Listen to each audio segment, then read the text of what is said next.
Abrimos a porta da casa. Essa casa invisível, feita de afetos, silêncios, risos e permanências, para falar da família. Não apenas como laço de sangue, mas como raiz que sustenta, abrigo que acolhe e espelho que nos revela. A família é o primeiro mundo que habitamos, o chão onde aprendemos a cair e a levantar, a língua em que o amor nos chama pelo nome.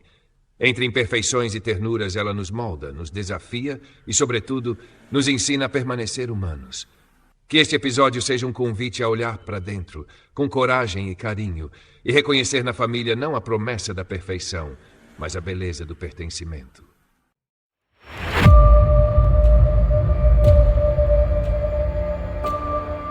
Audiolivro O Silva.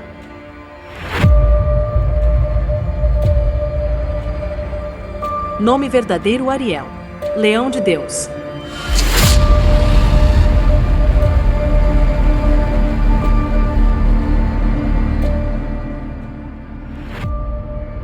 Dedicado a um anjo maravilhoso na vida real, Sônia Maria Pascoal, depois Stutzer.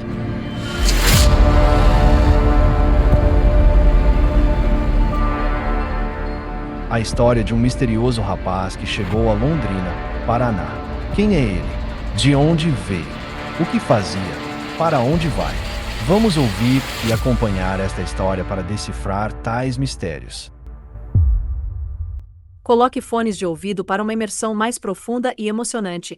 E boa audição.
O velho Juvencio abençoou a união do filho caçula com aquela bela moça que furtara, com profunda candura, o coração do seu menino.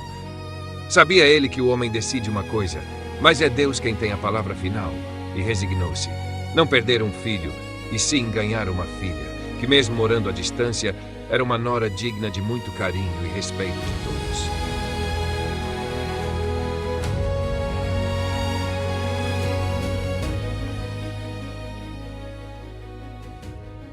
Enquanto durou o contrato de fornecimento de madeira à usina hidrelétrica em Porecatu e a vinda a Cambé para carregar de farelo de soja, como retorno de viagem, sempre visitava a casa onde seu filho, a nora e os piá moravam.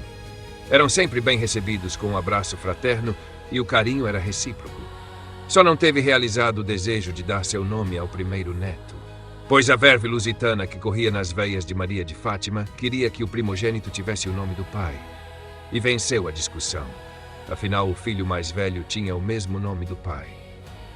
Ele poderia sugerir nomes aos outros netos, que certamente viriam, pois as famílias portuguesas tinham proles numerosas.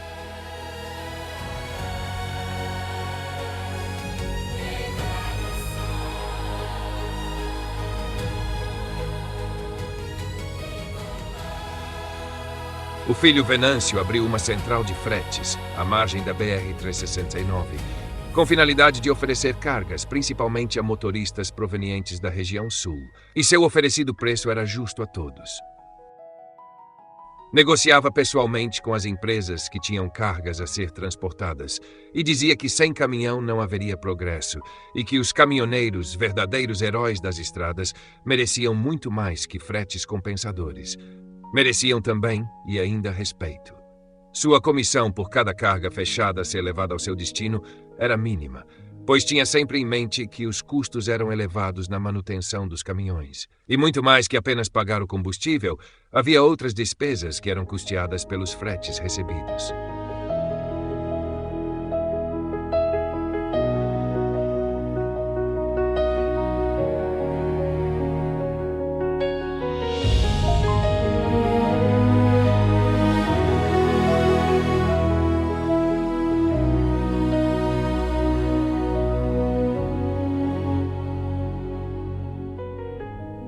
O que aconteceu com Antônio? Antônio, completamente transtornado, saiu andando sem rumo, sem documento algum e sem prestar atenção por onde andava. Andou a esmo, juntou-se a outros andarilhos, bebeu de suas cachaças, cujo dinheiro era pedido pelas ruas. Nem lembrava mais quem era ou de onde tinha vindo.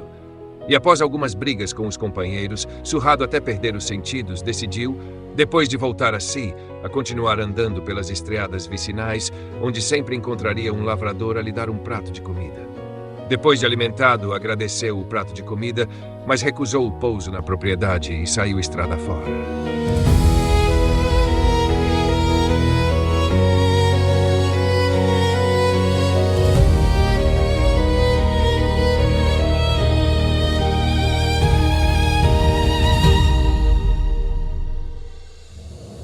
Era noite de lua minguante e foi atropelado por uma caminhonete ao andar pela pista de terra batida.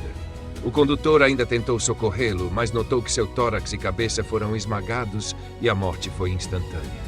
No momento que foi atropelado, a última coisa que viu foi a figura daquele rapaz que lavava pratos em troca de um prato de comida e viu que ele estava com uma expressão triste no rosto. O orgulhoso Antônio morreu como um andarilho. Seu corpo foi recolhido e enviado ao IML à espera que algum parente aparecesse e fizesse a identificação do corpo, mas ninguém apareceu. Mesmo porque o atropelamento ou o corpo no instituto não fora noticiado, seja na rádio, seja na TV ou até mesmo no jornal. Seu corpo ficou guardado na geladeira pelo tempo que durou o inquérito policial, aberto na delegacia de Ibiporã por homicídio culposo, onde não há intenção de matar. Como não havia flagrante, vez que o próprio condutor foi quem avisou as autoridades e nem testemunhas, a peça formal, quando chegou ao fórum, foi arquivada, atendendo à solicitação do Ministério Público ao juiz da vara competente. Liberar o corpo a quem, se nenhum parente ou amigo se apresentou, para ao menos identificar o cadáver. Para não o enterrar à custa de dinheiro público da prefeitura, um telefonema à Faculdade de Medicina da FUEL, criada 3 anos antes, foi convencionado que o magistrado liberaria o corpo, mas sem qualquer despesa ao município, custo este que foi arcado pela universidade, para estudos anatômicos pelos alunos do curso de medicina. A existência de Antônio terminou num grande tanque de formol e a única oração que recebeu foi na missa do cadáver, realizada anualmente em todas as faculdades de medicina, sempre com muito respeito aos mortos. Absolve Domine, anima somnium fidelium defunctorum.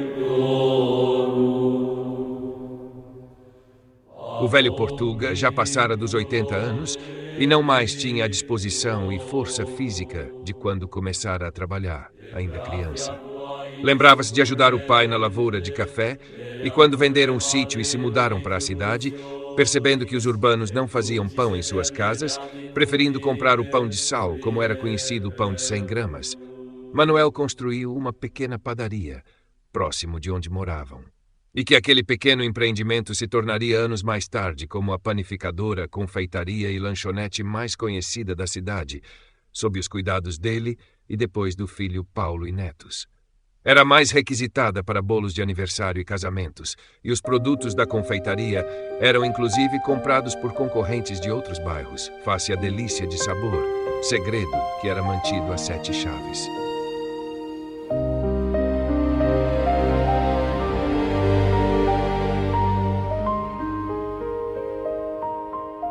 A filha Maria de Fátima se casara. Também morando próxima à casa dos pais, vinha sempre os visitar e aos domingos, o almoço com todos os filhos e netos era um ritual, quase que sagrado.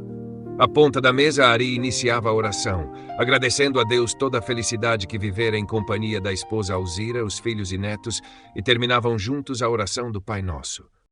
Padre nuestro que estás en el cielo, santificado sea tu nombre.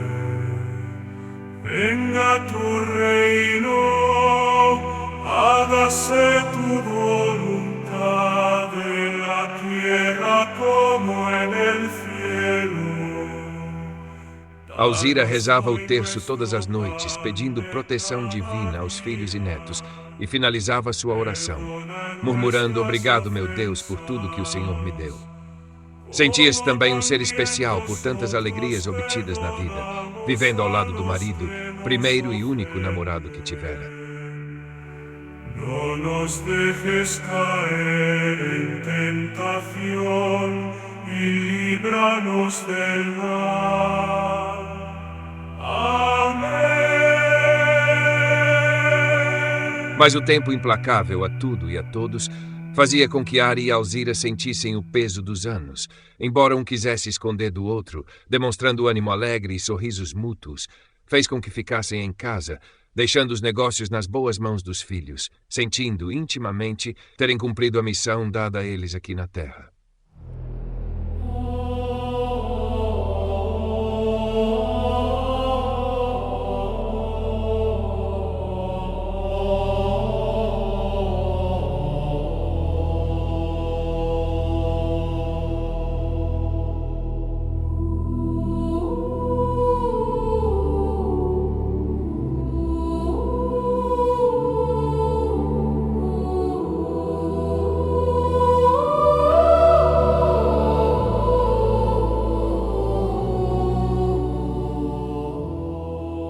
O filho caçula, Tiago, morava na mesma casa com eles, sempre pronto a prestar toda a atenção, e quando Ari comentava que ele devia pensar em seu próprio futuro, recebia como resposta que devo minha vida ao Senhor, e prometi, desde minha primeira comunhão, a cuidar de vocês enquanto vivessem, percebendo que, sem querer, fazia menção à ingratidão do tio e rapidamente se desculpava.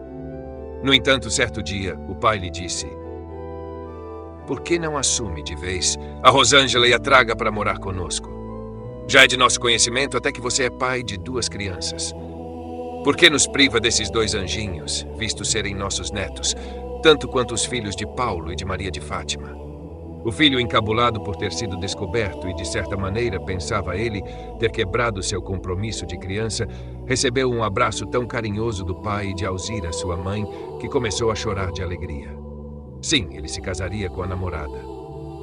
Os filhos já eram registrados em seu nome e viveria com eles, junto na casa deles. Sem que Tiago soubesse, Ari e Alzira tinham ido até a sua casa, conversado com ela e as crianças, e ela aceitava as condições, sempre lembradas pelo namorado de que só se casariam depois que os pais dele falecessem. Mas agora o céu tinha aberto suas portas e prometera a ambos que cuidaria deles e da tia Maria Teresa enquanto vivessem.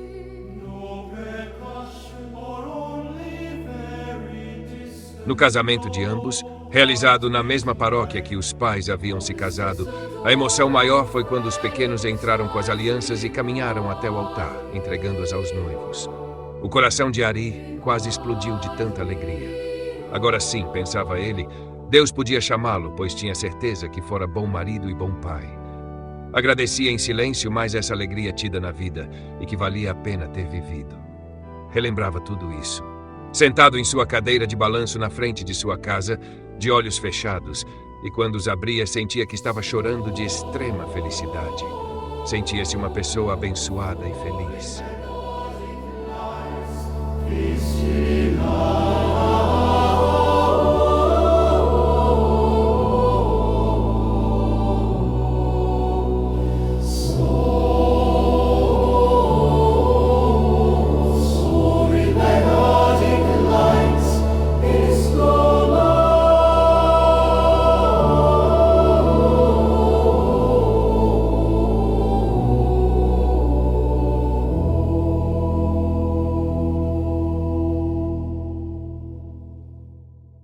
Foi numa dessas tardes que o filho Silas apareceu e disse baixinho ao seu ouvido: Eu estou contigo e mamãe até o fim. O velho Ari levantou-se com dificuldade e abraçou o filho de coração, e ambos verteram lágrimas, pois naquele momento palavras eram absolutamente dispensáveis. Sabiam ambos. O amor que recebia de Silas era diferente dos demais filhos. Era um amor muito mais elevado, e que aquele filho adotivo era uma criatura sem mágoa alguma, e que seu coração era algo transcendente a tudo que presenciara e vivera na vida. E o sabia disso desde a primeira vez que ele aparecera na padaria, há muitos anos.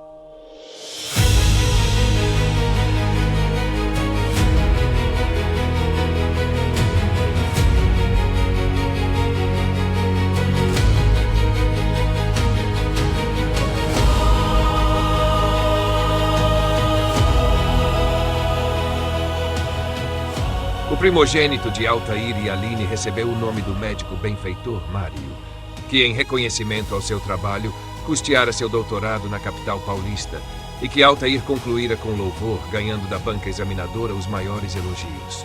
Na segunda gestação nasceram um casal de gêmeos, cujos nomes foram Cláudia Regina e João Rafael, mas a surpresa maior do casal veio na terceira e última gravidez de Aline, vez que o exame de ultrassom mostrou que eram 3 bebês no ventre, que também nasceram saudáveis, bonitos e fortes, recebendo os nomes de Miguel, José e Maria. Eram 6 filhos, que nada surpreenderam a fertilidade de Aline, vez que sua mãe dera à luz a 10 filhos. Em comum acordo, decidiram por uma cirurgia de ligadura de trompas, pois 6 filhos já eram tudo o que podiam esperar, e tempo para cuidar de 3 bebês. Condição que fazia Altair passar todo o seu tempo de folga, ajudando a esposa a lavar fraldas, preparar as mamadeiras e colocá-los para dormir, sem contar com os outros 3 filhos, ainda pequenos. De repente perceberam que o apartamento que moravam ficou pequeno demais e havia necessidade de um lar maior. Mas onde? O vizinho de andar do casal ficara órfão recentemente e pretendia se mudar para o exterior. E, em meio a muitas conversações, compraram o imóvel em condições bastante facilitadas, com uma entrada e o restante a ser pago conforme podiam, dada a amizade surgida nas famílias. O sonho de comprar um carro maior que coubesse as 8 almas ficou adiado, mas não por muito tempo. Os apartamentos eram vizinhos e, com uma reforma mínima, mandaram os pedreiros abrirem uma grande porta na parede que dividia os imóveis, sala a sala, deixando que o apartamento original ficasse com a suíte do casal, 2 quartos e o banheiro social do apartamento, agora separados por uma porta de 2 folhas, e o novo apartamento ficasse para as crianças durante a infância e adolescência. A sorte do casal, no entanto, não parava de surpreendê-los. Certa manhã receberam um telefonema da concessionária Chevrolet da cidade, dizendo que fossem até lá, com documentos pessoais para a retirada de um veículo modelo veraneio, uma caminhonete fechada, grande o bastante para toda a família. Por mais que Altair pedisse o nome da pessoa que os presenteara, o gerente dizia apenas que recebera uma ordem do proprietário para lhes telefonar e entregar pessoalmente as chaves. Nada mais que isso. Não demorou muito para somarem 2 mais 2 e chegarem à conclusão de quem era aquele presente. Se havia alguém que dispusesse daquele alto valor que custava o veículo, perceberam e tinham certeza quem era. Ficaram sabendo com o passar do tempo que um dos irmãos de Cláudia era casado com uma das filhas do dono da concessionária. Pronto! A miúde eram convidados a um almoço nos domingos na casa de Cláudia, que morava com a mãe, mas nunca tocaram no assunto sobre o luxuoso veículo ganho misteriosamente, e da parte deles, também o assunto jamais veio à tona. Muitas vezes, um pequeno gesto da parte de quem faz se torna grande a quem recebe. E a gratidão da família Figueira Mendes era imensa, sem que se falasse mais no assunto da cirurgia que restaurara o rosto da caçula da família. Todos se sentiam bem, e isso era o que importava.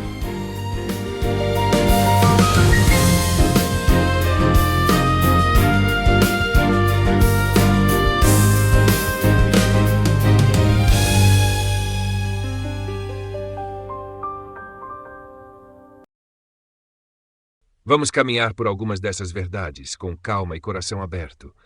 1. O trabalho digno constrói eternidades. O suor honesto, repetido dia após dia, ergue mais do que negócios. Edifica famílias, valores e memória. Quem trabalha com retidão deixa a herança que dinheiro nenhum compra, o respeito. 2. Família é missão, não acaso. Pais, filhos, netos, adotivos ou de coração, todos aparecem como laços sagrados. Amar é permanecer. Cuidar é ficar quando seria mais fácil partir. A família não é perfeita, mas é o primeiro altar da vida. 3. O tempo ensina a humildade. A juventude constrói, a maturidade compreende. O tempo vai retirando a força do corpo, mas entrega sabedoria à alma. Quem aceita isso, envelhece em paz. 4. A fé sustenta quando tudo silencia. A oração diária, simples e constante, aparece como âncora. Não uma fé espalhafatosa, mas aquela que se vive nos gestos pequenos, no perdão, na gratidão, no silêncio do coração. 5. O bem feito em segredo floresce em abundância. Muitos gestos nobres não pediram aplauso e por isso mesmo foram grandiosos. A generosidade verdadeira não cobra recibo, ela apenas transforma. 6. O orgulho isola. A humildade salva. Alguns personagens sobem porque servem, outros caem porque se colocam acima. A vida mostra sem pressa que ninguém é grande por humilhar, mas por acolher. 7. O amor verdadeiro não termina com a morte. As narrativas deixam claro. Quando duas almas caminham juntas no respeito, na lealdade e na ternura, nem a despedida final é ruptura. É passagem. 8. Toda escolha tem consequência. A vida não pune, ela responde. Cada decisão abre caminhos ou precipícios. E, mesmo assim, a misericórdia sempre deixa uma fresta de sentido, ainda que tardia. No fim das contas, os textos nos dizem, com poesia e verdade, vale a pena viver corretamente, vale a pena amar profundamente, vale a pena ser bom, mesmo quando ninguém está olhando. E talvez a maior lição seja esta: a vida simples, quando vivida com amor, torna-se extraordinária.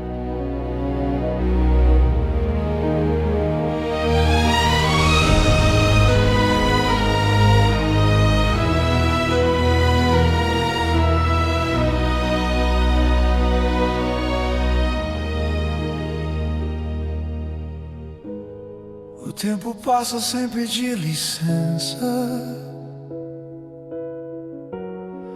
vai deixando marcas no chão. Entre mãos cansadas e fé silenciosa, aprendemos o valor da oração. Não é só de ouro que se faz a história, nem de glória gravada em vitral. É o amor repetido em gestos simples, feito prece cotidiana e real. Quando o corpo se curva ao cansaço, a alma aprende o seu dia esperar. Descobre que só viver é pouco, se não houver alguém para amar.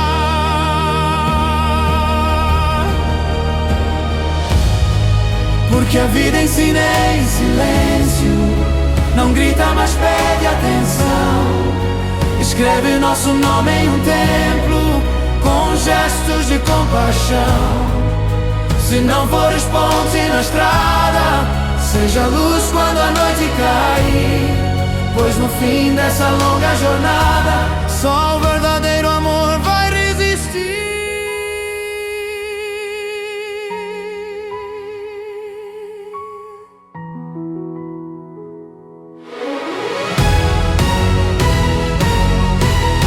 A mesa posta num dia de domingo, a oração antes de partir o pão. Um pai sempre vai agradecer a presença da família, a união. os filhos crescem e longe seguem, mas retornam em pensamento. Vê-se o olhar e ouve-se a voz. Família não é nem sempre perfeição, no entanto permanece dentro de nós. As promessas feitas na infância, o tempo não conseguirá quebrar. O amor